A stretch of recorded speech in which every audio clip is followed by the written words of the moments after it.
Hi, welcome back to my channel. My name is Ida, and today we're going to be reacting to FBI's video, which is called Should We Train Eagles to Attack Our Children?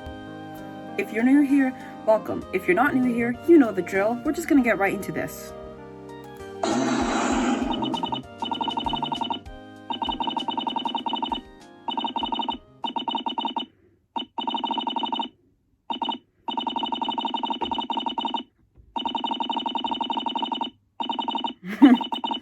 I'm glad you clarified that. Killing Santa Claus? It's really sad you have to make it this kind of disclaimer because most people will take it seriously.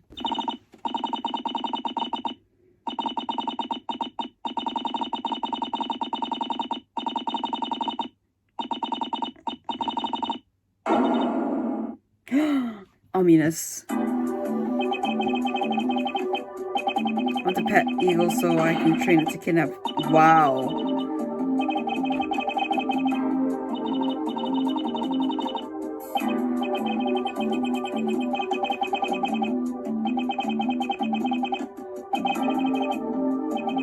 Why do you want to kill children in general? Understandable.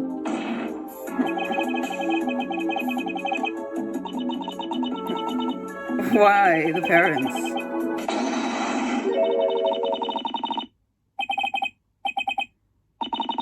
Yeah.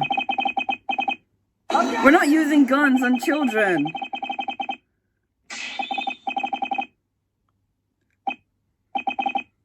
Why eagles?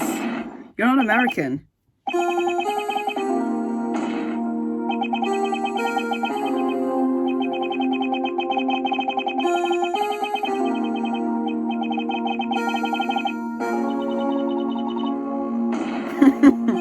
What happened? What did she do? Yeah, what did she do?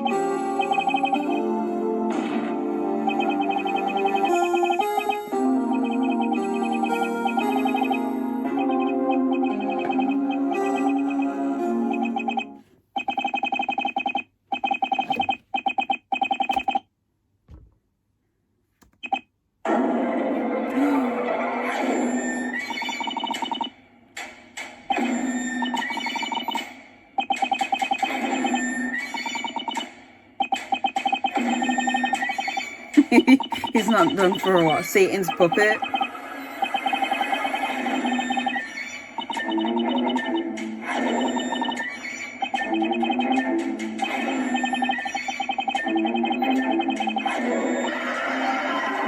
Oh my god.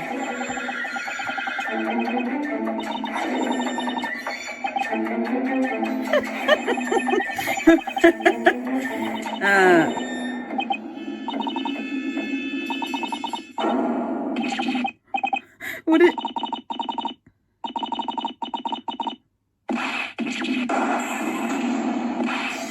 She beat you with a stick?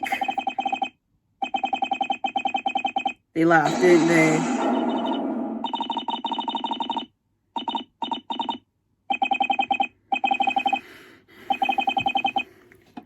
Never little boy.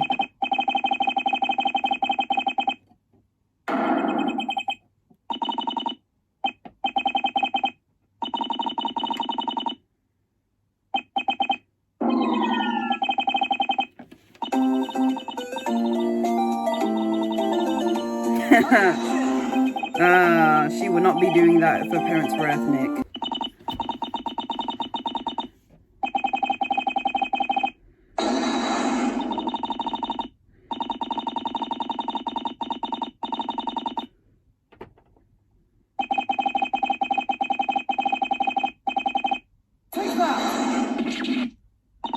That's mean. I don't support it either. There's this, number one tangent. In like several ethnic cultures, it's completely normal to hit your child if they have committed a mistake or have done any misdemeanors. While some parents will, talk and it's not enough and they'll just like use that as a last resort.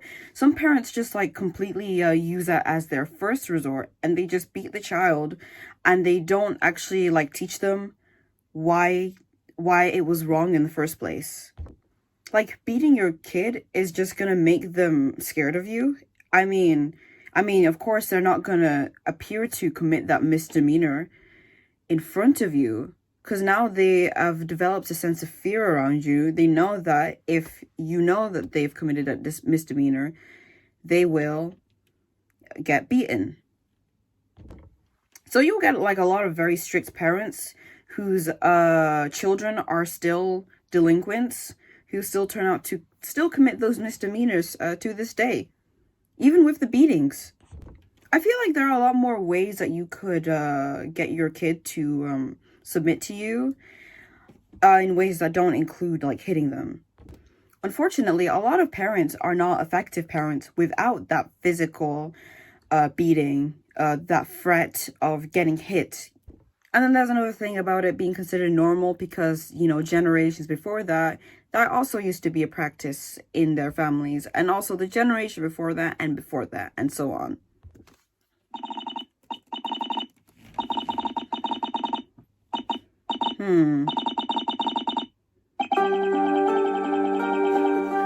Why? No, it doesn't work. It's true. I mean, have you seen their gun laws? And like the rates of gun violence in there compared to like countries like countries in South America or sometimes in the USA? Here's anything about parenting. You're a troll. You're a troll. Yeah.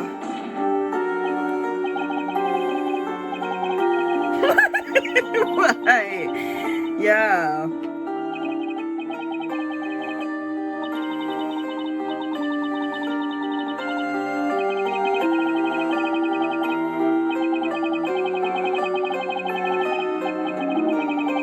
Yeah, it's like the reverse psychology thing. I mean, yeah, I do agree, but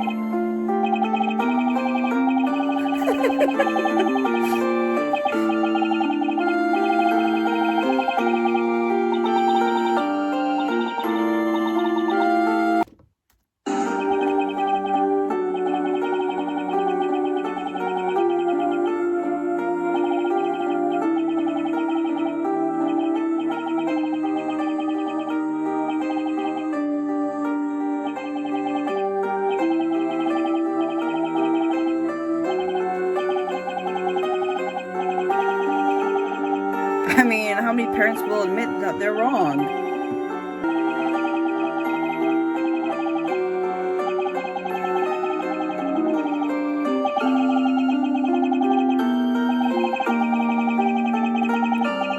That's true. That's why, yeah, that's true. Not everyone is perfect. Parents are people too.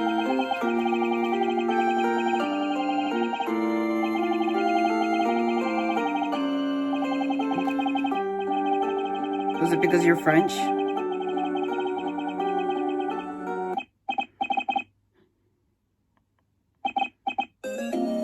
I would have never guessed.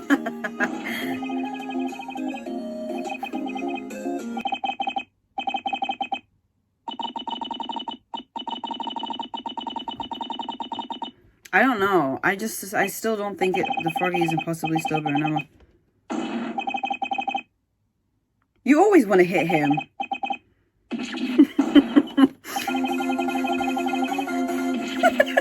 No, not not this again.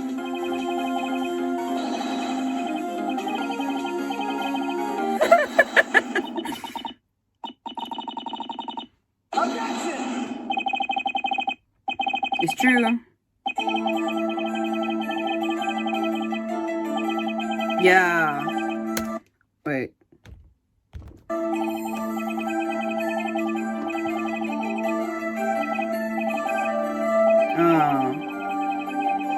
Yeah, that's true. So there's like another category. So we have the strict parents that will like beat the kids for any misdemeanors, and then we have the other side, which are like the meek parents who kind of let their kids walk all over them. So if the parent isn't going to beat their kid to a pulp, they're going to beg for mercy. You see kids who are very spoiled, who berate their parents, sons and daughters who like yell at their mothers and fathers, who are very like comfortable, like sometimes even going as far as to hit them. These kinds of parents, they are very meek, right? They let the kid kind of do whatever they want because their priority is like making the kid happy. Because when the kid acts out, they don't really know what to do. Maybe they're too soft to like inflict any form of pain on their kids, or maybe they think too highly of their kids, or maybe they think too lowly of themselves. So you have two ends. You have the parent who is a doormat, and the parent who is the foot, the one that steps on the doormat.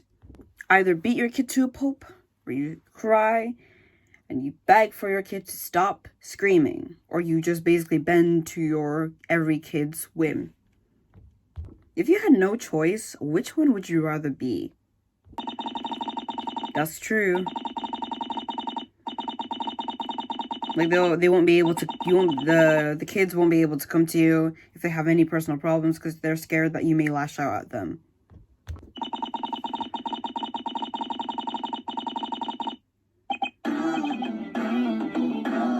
Oh God.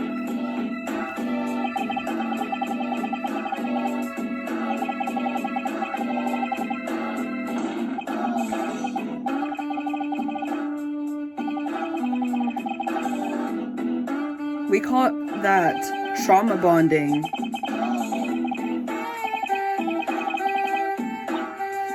Oh!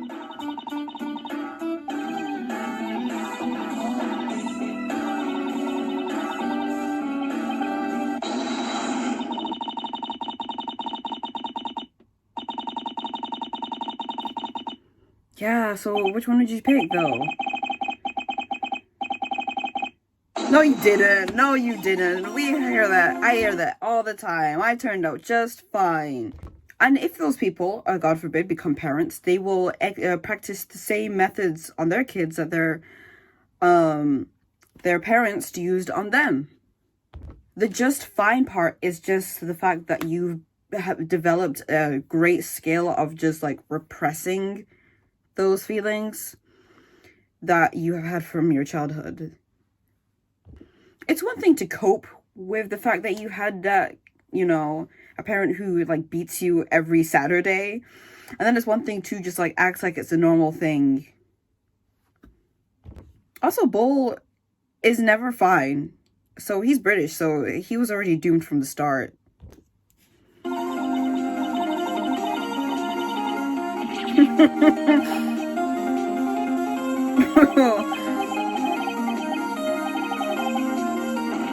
I wouldn't call that a character flaw.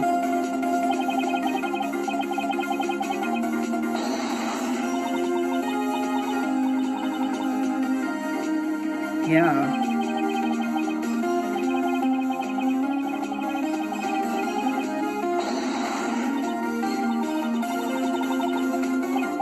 Yeah.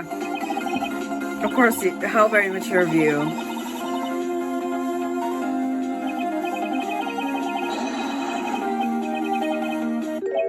Jesus.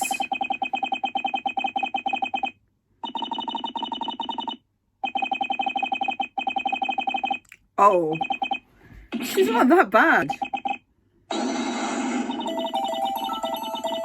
I agree. I like that idea. I've actually had that idea in my head for a while. Basically, the idea is that if you want to be a parent, you have to go through a ton of tests to make sure that you are well adjusted and you are fully prepared to take care of a child.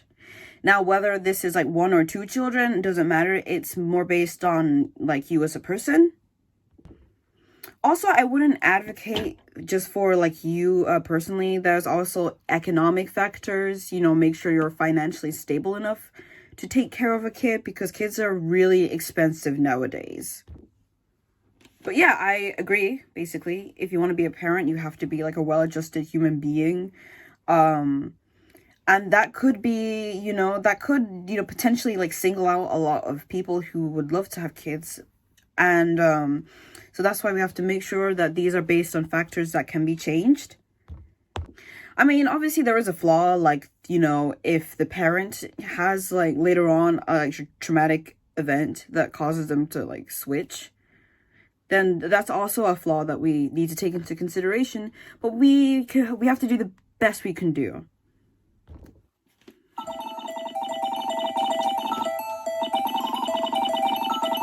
Yeah. Yes. It's true.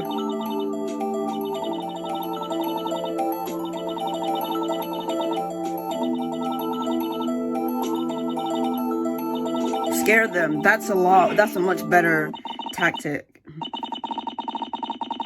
I agree. Yeah, I think that's a much more effective method of like parenting your kids, that rather than just like beating them from every misdemeanor. Also, I love how Bull was like harping on the Serafina chick for like saying, oh, you shouldn't beat your kids. And now she's like saying emotional trauma. And he's like, yeah, you have my attention. Anything to hurt kids, Bull. A little bit of trauma doesn't hurt. Especially when those like strong emotions are linked to deterrence, basically.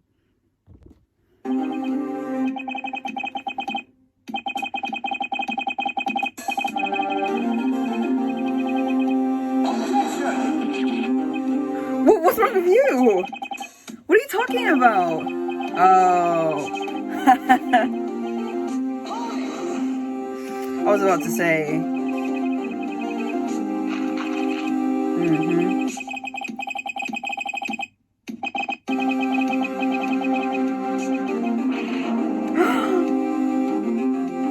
That's evil. One by one? Yeah, that is effective. That's so much better than hitting your kids. I have a time limit.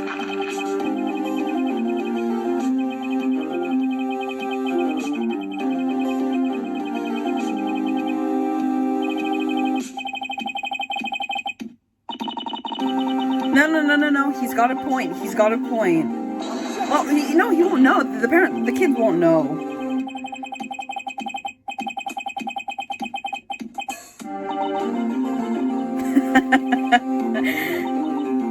I like this.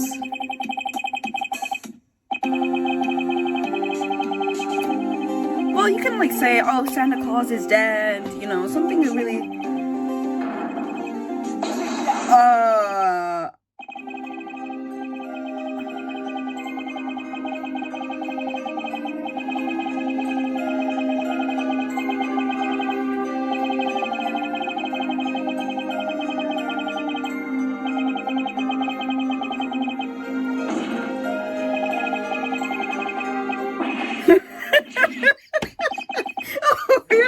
you're worse than Bull. I mean,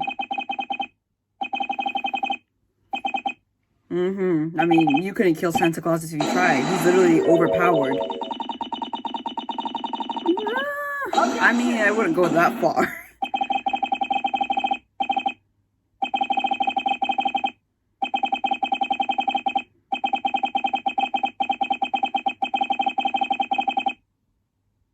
Okay. Okay. What?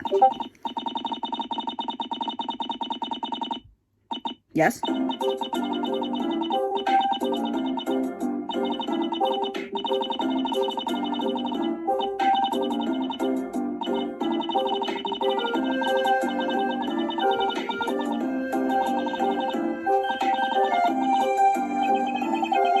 You just want to hit people, don't you?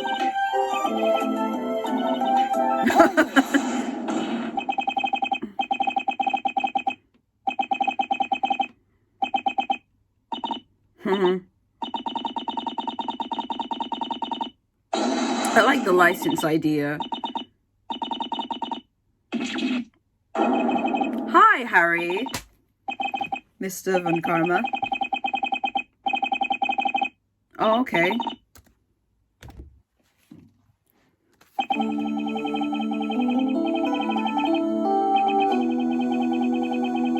Mm-hmm.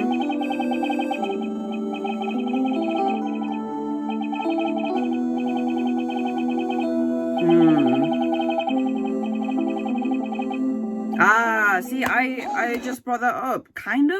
I kind of brought that up. I was talking about if your parent goes through like a traumatic event, you know, and they switch back to their original. I don't think that was like my full point, but yeah, that's the flaw to consider. The parent may not be like fully well adjusted, so which is why this license idea, I still would advocate for the idea, but it would like save out a lot of people who would love to be parents, but you know, and there are people who cannot afford that kind of help that would turn them into a well-adjusted person. So I guess you could argue there's like a lot of issues regarding that, like especially about class, because a lot of people who would in theory be good parents, they financially are unable to take care of their parents. Harsh, but effective.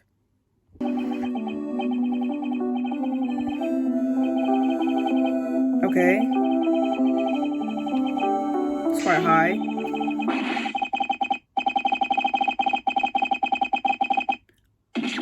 Whoa, wait, I'm sorry. I need to process that.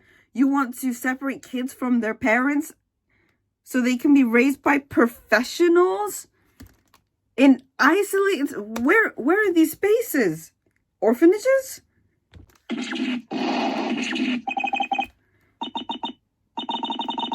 That is a concentration camp.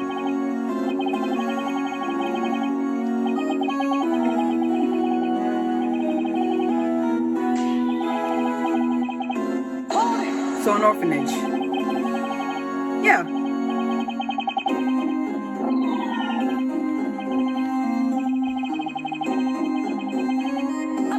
So what do you want to do?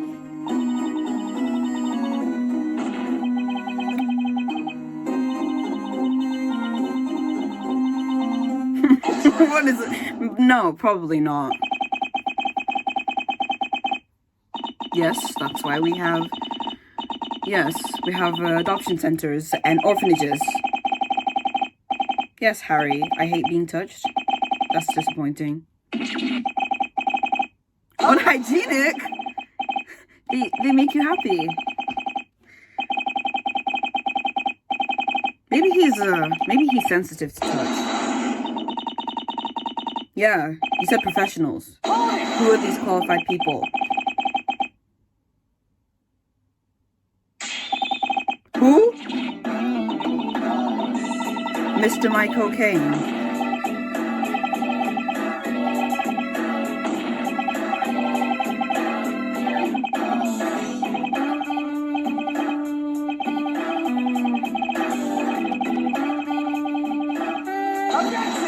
Of their own children?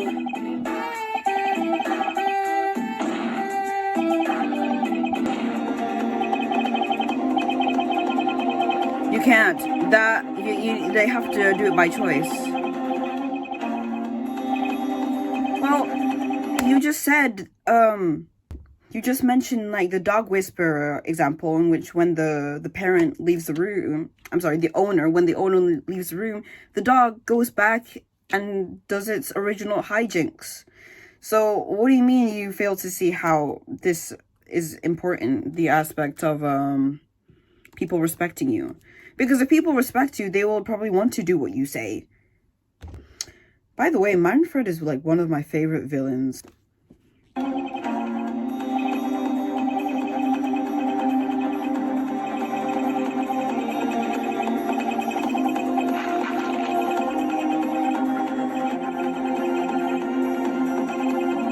All the kids get all crazy. So it's not exactly. Wait, actually, no, they wouldn't forget what they were taught, because if they were in that concentration camp from birth, they wouldn't have learned anything outside of it. So, I don't technically know that, yeah. Okay.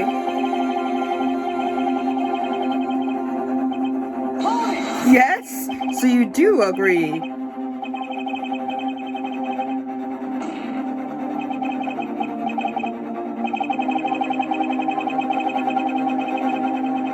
Oh yeah, because... Oh, because he failed.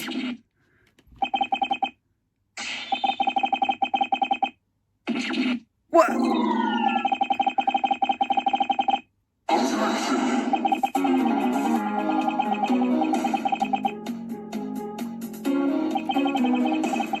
So, like, school. Objection! Who reads magazines these days? No, you didn't!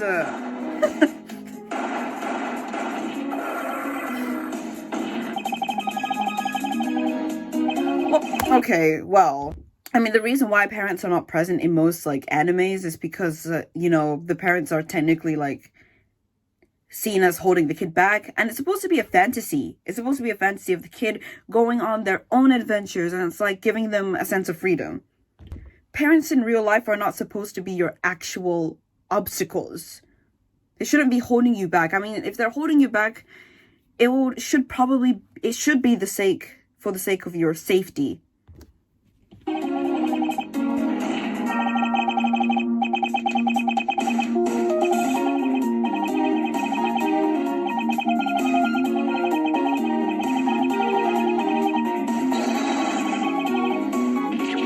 No, it's not. I mean, obviously failed.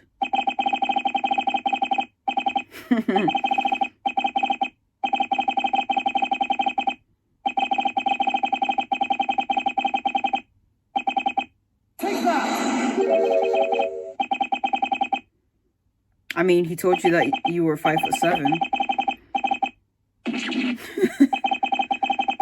Objection! Very few upsides.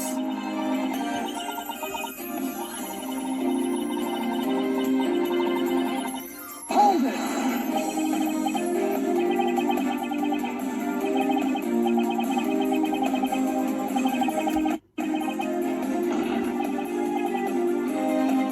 Well, because they never, like, got to know their parents.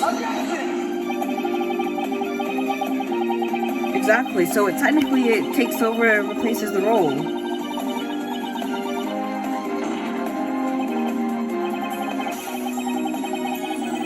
So it'd be really difficult.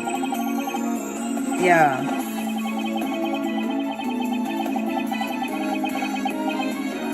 So that's like emotional neglect, which is also really important.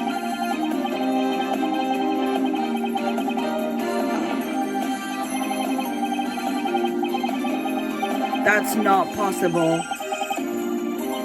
Yeah.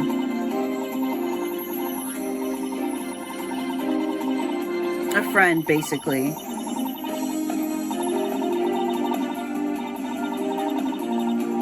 Actually, it gets worse if they leave the camp. Because now they're exposed to the outside world and stuff. What? Happiness is unnecessary and dangerous? Are these real conversations? Okay. I mean, this guy said hugging is unhygienic, so this shouldn't come as a surprise. He was so reasonable in, like, the previous video I saw him, which was about, like, humor being objective. But now he's just, like, saying really out-of-pocket things.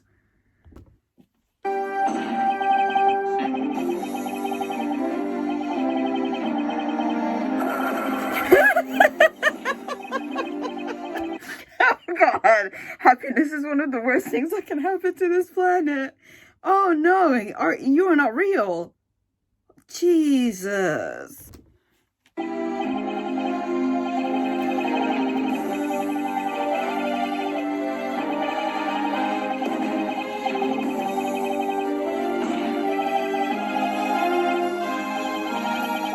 I mean, we're all delusional technically.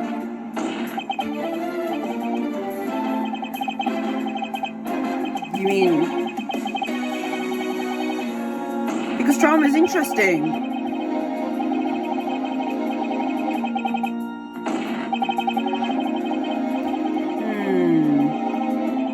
Okay, so let me try to rationalize his thought process. He's basically saying that if everyone is comfortable, nobody would want to change anything. And, you know, like, nobody would want to, there would be basically no progress in society if everyone was, like, comfortable and happy all the time, which I actually do agree on. Like, if we were comfortable all the time, there would be no progress.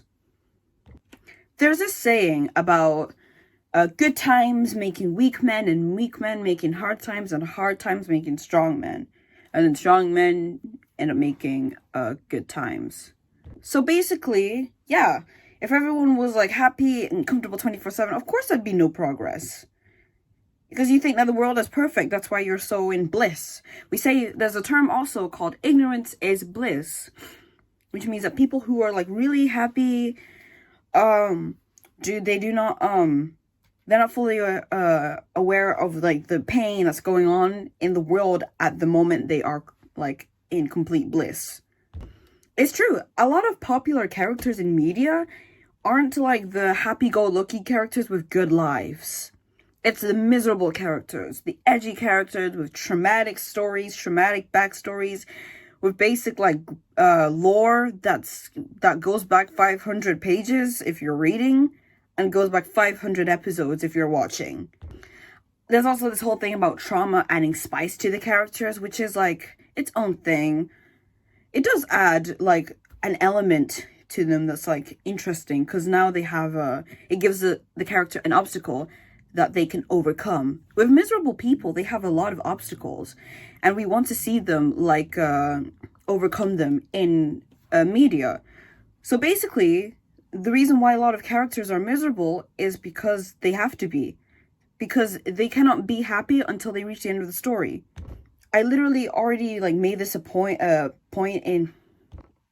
I made this point in sitcoms, where in sitcoms people have to be miserable in order for the story to keep going. They cannot reach their peak happy state. They cannot have their happy ending until the end of the story.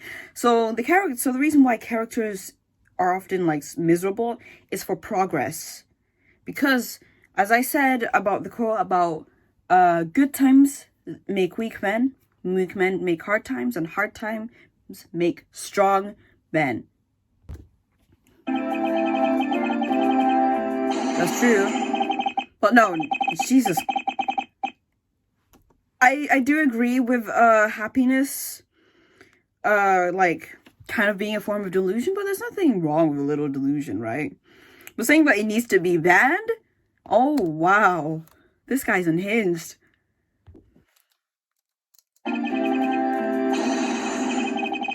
Oh well. Hey, stop rationalizing this. You're wrong about the happiness being banned.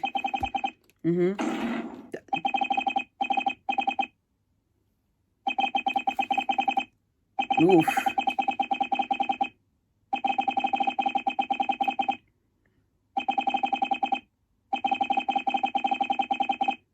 That is correct.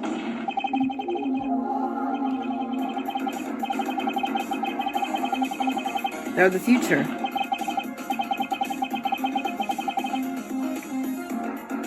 Please don't have kids. Objection. Okay, well, no, they're not. I don't know if he's being serious here, though. That's why we need licenses.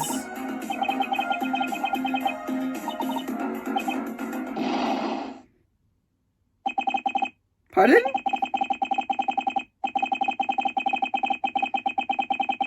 Objection. Yeah?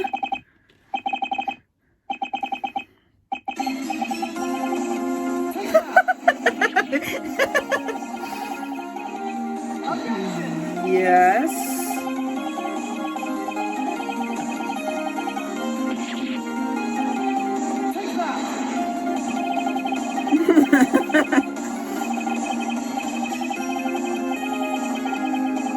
Are you drunk right now?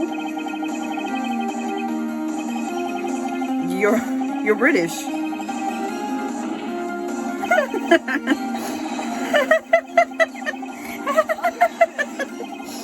Everyone has a father, silly.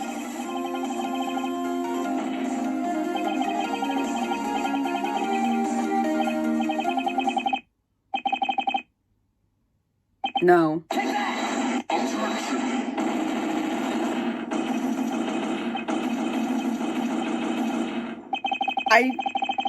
Yes.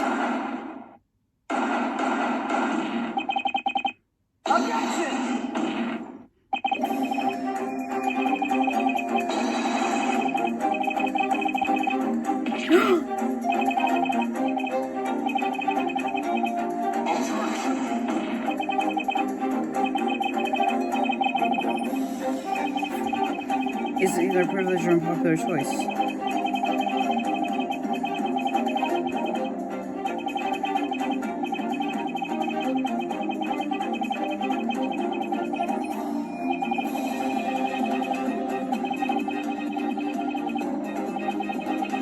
Objection! They like to be influenced. Of course.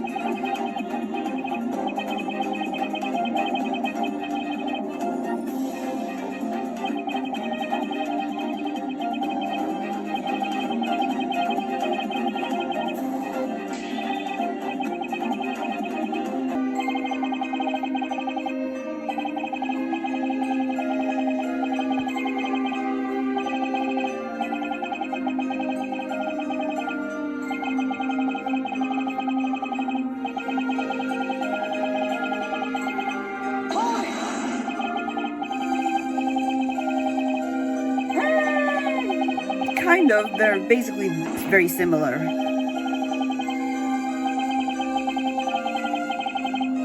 Oh, we talked about this. Yeah. That's being educated. Yes. Yeah, you're right. That's a good point, actually.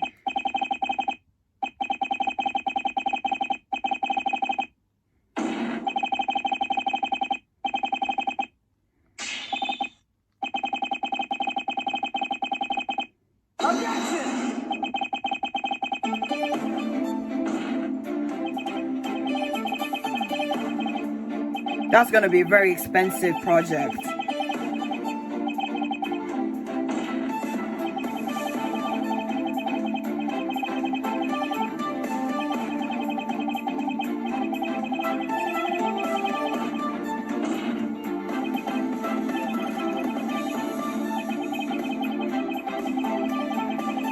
They would stop. So that's dystopian. Ah. That's true.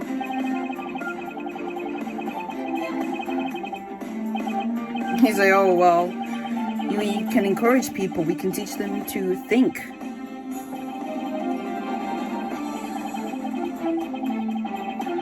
Well, they're a difference. Yeah, but like suffering idiots are funny though. Yes. It's still an idiot.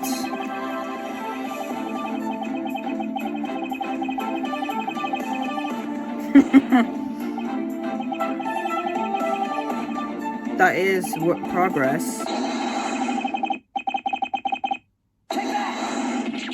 Oh wow.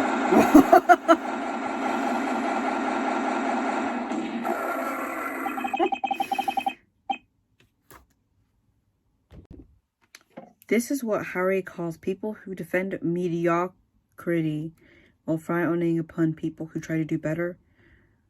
So basically your average Joe then.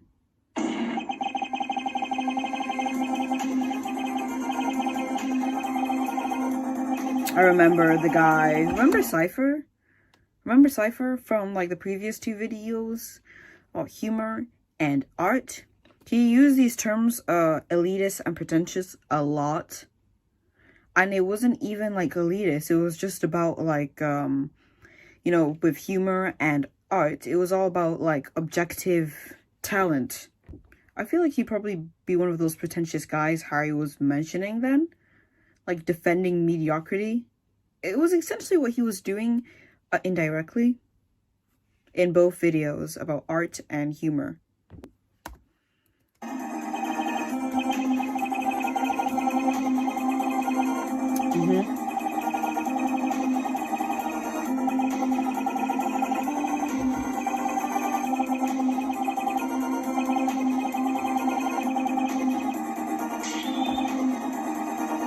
Freedom of speech.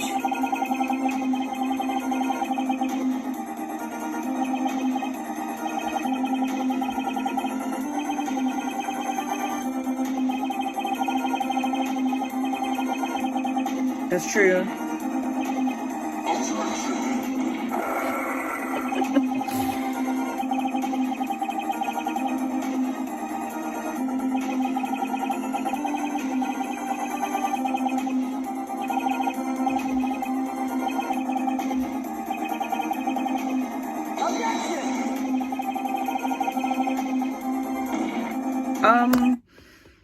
About what Harry said about like the ability to think for yourself is either you have it or you don't. I think the ability to be able to think for yourself, to be able to question things and be innovative, I think the traits that rely on those other traits are not like innate.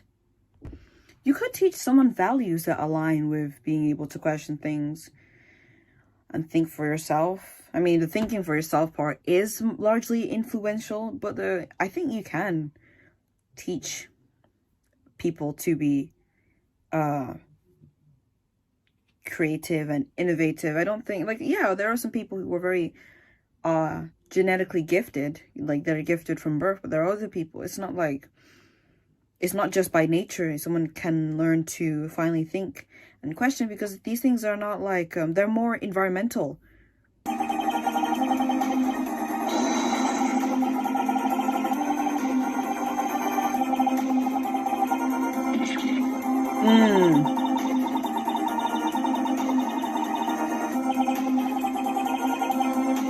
Sadly.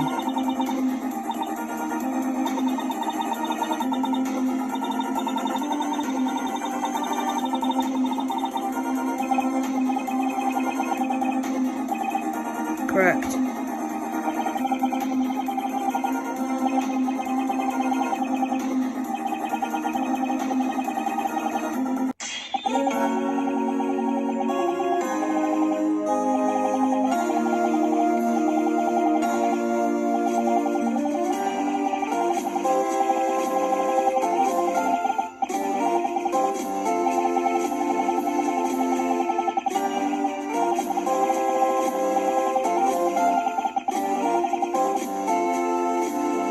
Forced learning program.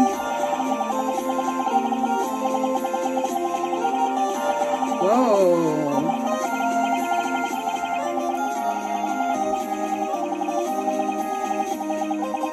Wow. He's reached his peak.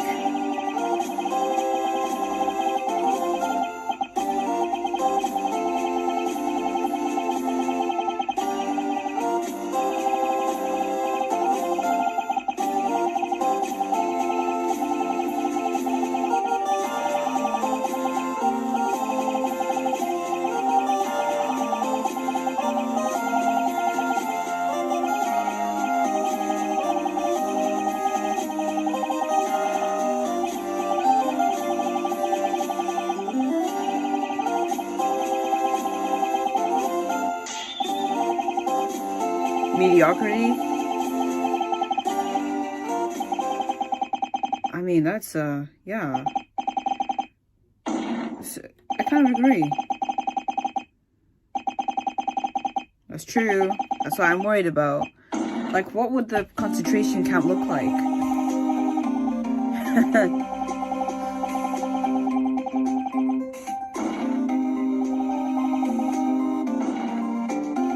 Yeah, you can.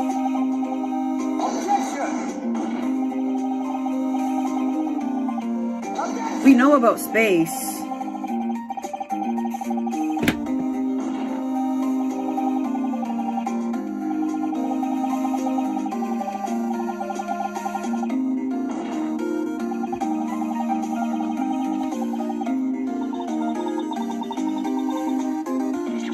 Jeez.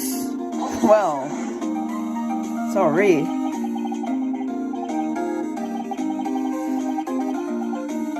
So they'd be like in completely separate environments. Objection!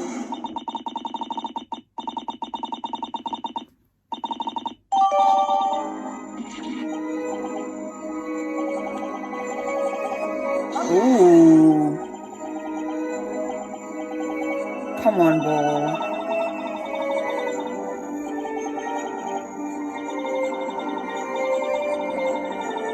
Okay.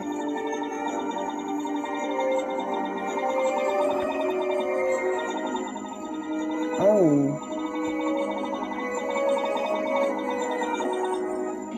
Oh. Wait. Okay. I'm not to defend Harry, but like, that's just a character. That's like that has nothing to do with the camp. That's more on the captors, who are supposed to be, I guess, the mentors. But anyway, I don't think them like raping the kids is like, it's not a trait that comes with a camp. I don't like saying concentration camp. It's so ludicrous, but I don't think like that in any other environment, like a school, those captors in any other environment would still be rapists with the mentality. So I don't think rape has anything to do with concentration camps.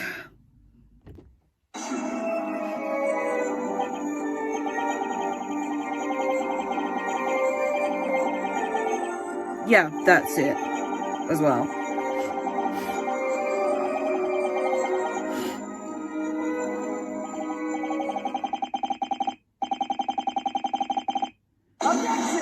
Naturally.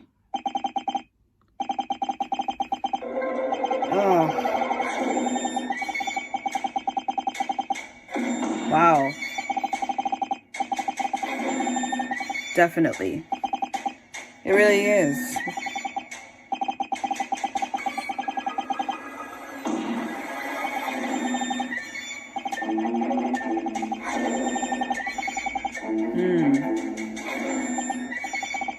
Okay. Not this time. I'm listening. Okay.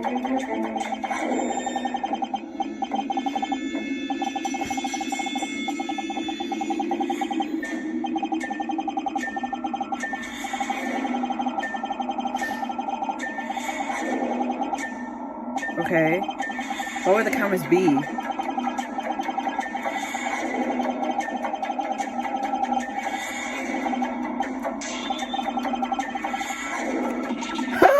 You want to do it in front of kids? Oh.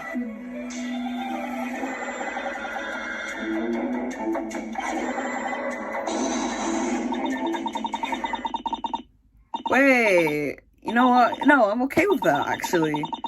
No, that's... Look, no, it's the power. Because when a kid is doing it, it's like a warning to the potential predators that could lurk towards that kid. It's like, well, if you try to do anything on me, I'm gonna execute you in public. And I think I am okay with that, honestly. Like, it would be a lesson for the predators, because it's like, well, if you try anything, this kid could be the cause of your death.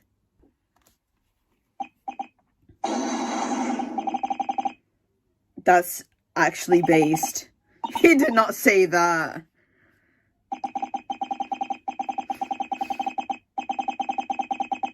Absolutely. Absolutely.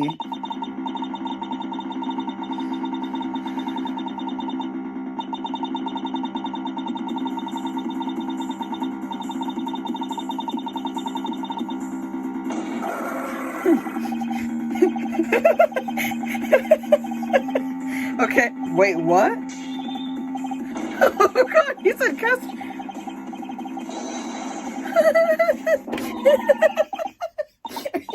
Are you okay? About beating parents up.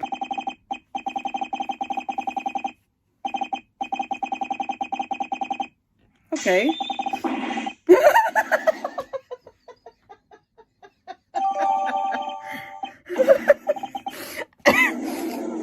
This man is not real.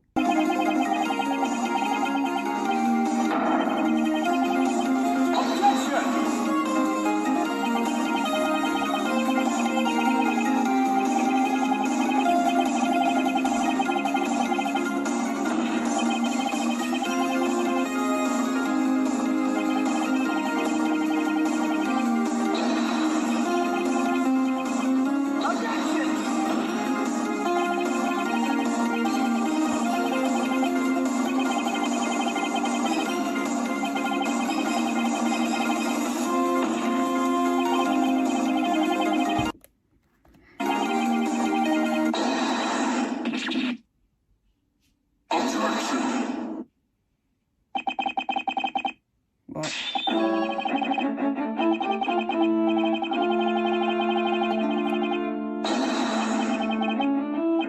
That's harsh.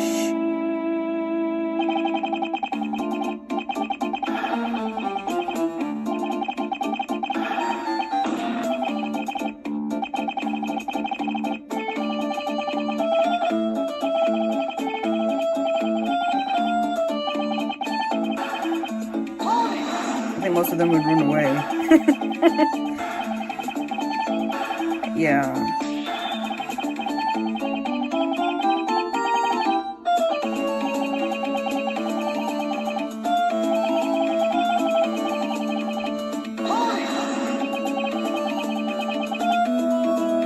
Yeah, wouldn't that?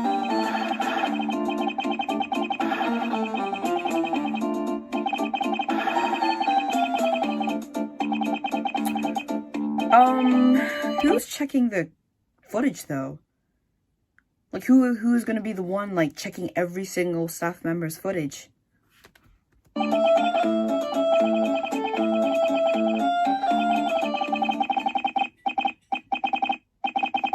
No, that's not possible.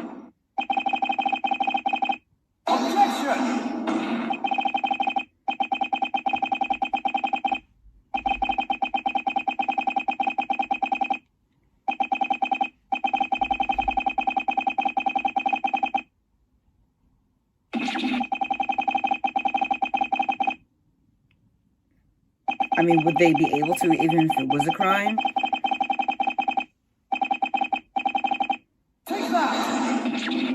Objection!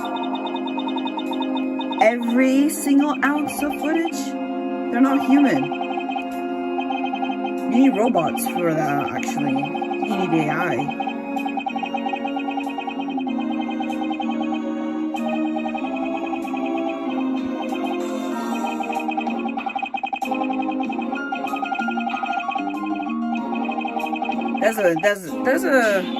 There's an effect.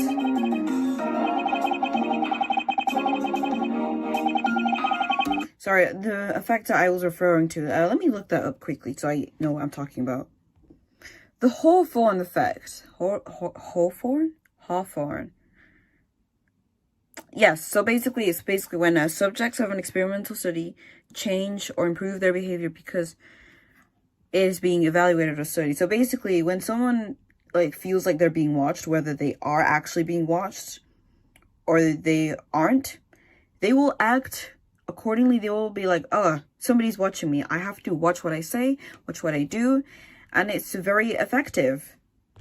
It's why students act so like, meek when the teacher's in the room, but when the teacher leaves, they act all crazy. Because at that moment when the teacher is gone, nobody's watching over the students.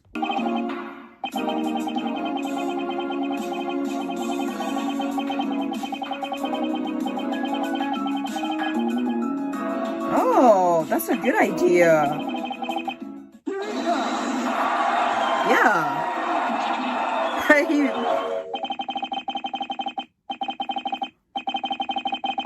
No, Oh, come on. And castrate them.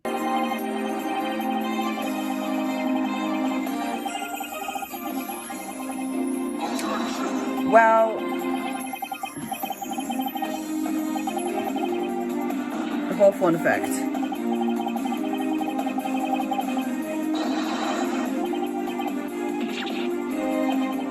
Who would risk their lives for that 1% chance, though? Then they're an idiot.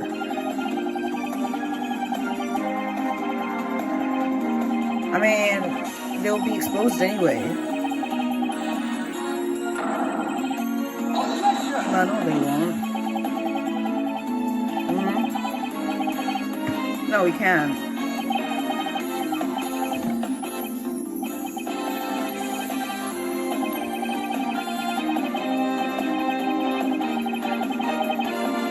By who, though?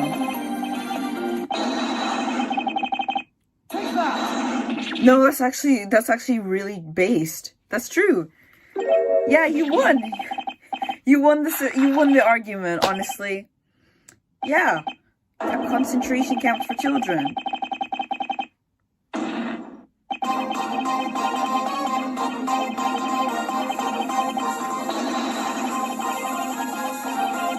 I mean, that's why I advocate for AI. How many people? That's a lot of money, though. That's so much. That's so expensive to have like so many staff. Yeah, and they would be underpaid. That's why you need AI. Get AI. Get AI to basically record each camera's like each staff member. I don't know if you'd have one person, you'd get AI to just like record it and like and program it to be able to detect like bad behavior. And if there is bad behavior, maybe there's an alarm that goes off on one of the staff. Maybe the staff wears a badge and they cannot take it off at all times, but basically it goes off when they try to do anything bad to the kids. So the AI will be programmed to respond to certain events like that can be recognized, and then the AI will recognize the pattern which is associated with that bad behavior, like such as, you know, rape and all those horrible things, and the AI will set off the alarm, and that's how they get caught.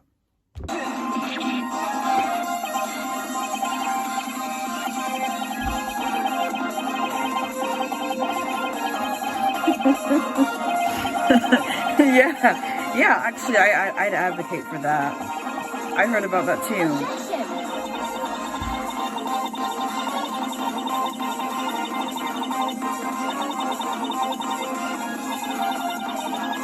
Well, we just reuse already,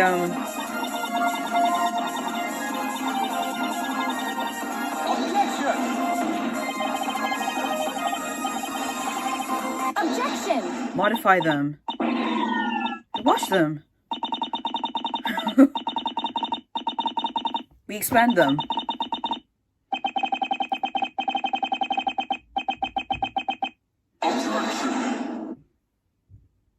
Classic Von Karma move. I love it.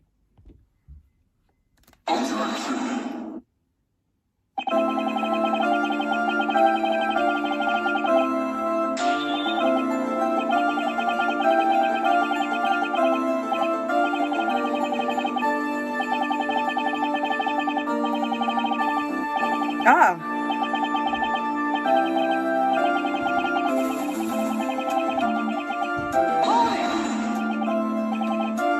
Yeah. I was just talking about AI.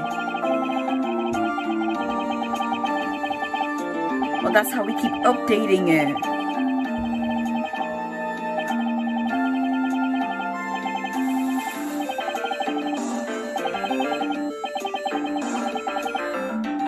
I mean,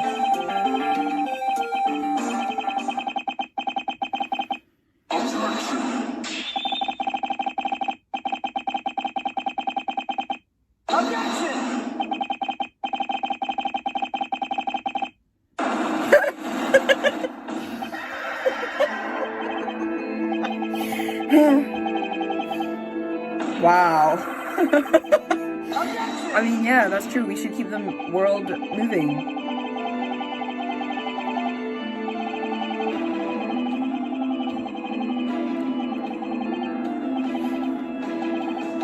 I mean, I guess I'll be taught in the concentration camp? You know.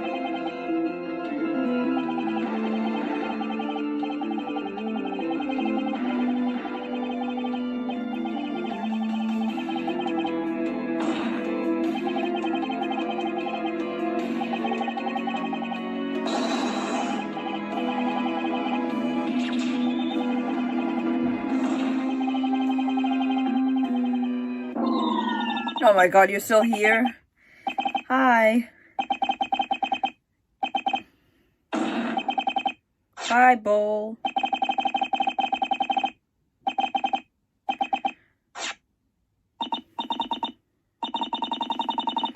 Yeah, I like Harry.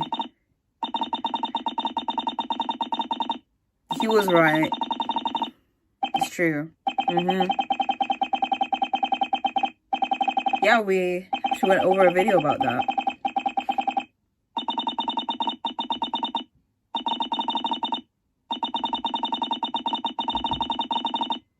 Who are you?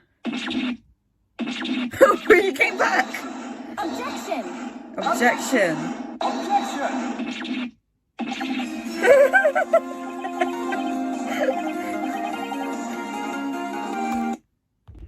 This may be my favorite video of the FBI yet, because this is probably the most like a thought-provoking video I've ever watched.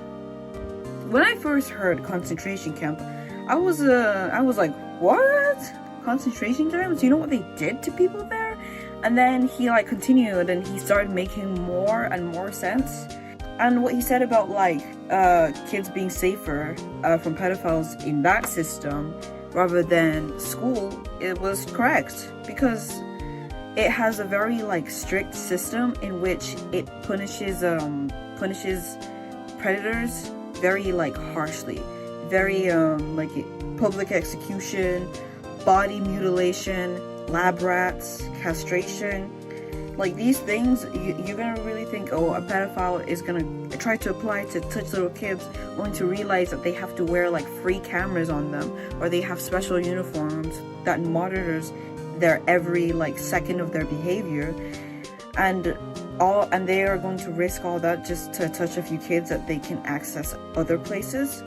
Also, this went from like, should we hit our kids, to should we send kids to concentration camps? I was leaning towards both being my favorite character, but I feel like Harry is like very, very close. He's like on the same level as Bull, and he's very close. Like, it's like you listen to his ideas first and you like get a bit skeptical. You get like extremely skeptical because it sounds crazy, and then you listen to him and he starts to make sense. I think when he was referring to happiness being like an obstacle to the world, he was referring to being comfortable in being mediocre. I'm not sure if like sheltering the kids from like every single aspect of the world until they're 16 is a good idea.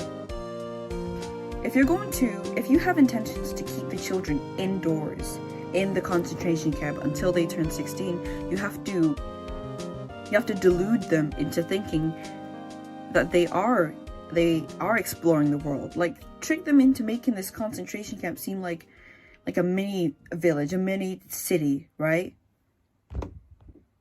Because the most effective way to keep a prisoner in a place is for them to not even know that it's a prison.